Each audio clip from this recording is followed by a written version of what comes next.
আসসালামু আলাইকুম এভরিওয়ান। অনেক দিন পর আরও একটি নতুন ভিডিও নিয়ে হাজির হলাম। হাজব্যান্ডের সঙ্গে দূর প্রবাসে এই প্রথম রমজান আমার।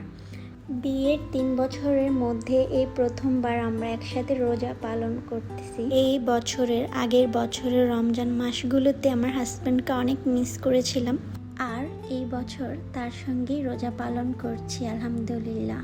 যদিও বাংলাদেশে পরিবারের সবাইকে অনেক মিস করছি, তার মধ্যে মাকে বেশি মিস করছি।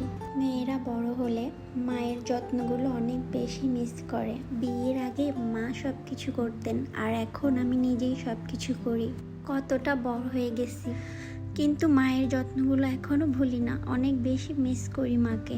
যাই হোক, তারপরও আমি অনেক হ্যাপি আমার হাজব্যান্ডকে মজার মজার রান্না করে খাওয়াতে পারি, মজার মজার ইফতার বানিয়ে খাওয়াতে পারি। তারপর সে যখন একটু প্রশংসা করে আমার মনটা অনেক ভালো হয়ে যায়। সব মিলিয়ে হাজব্যান্ডের সঙ্গে রমজান মাসটা খুব ভালোই কাটছে।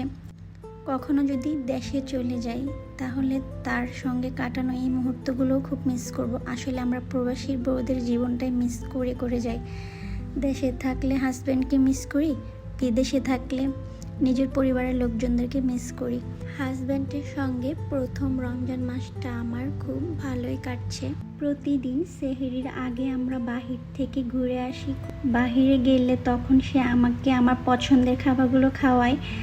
যেমন এখানে মিষ্টি বানাচ্ছিল, তো সে তখন অর্ডার করেছিল। আমরা এখানে ওয়েট করছি, আসলে আমরা বসি নাই তখন।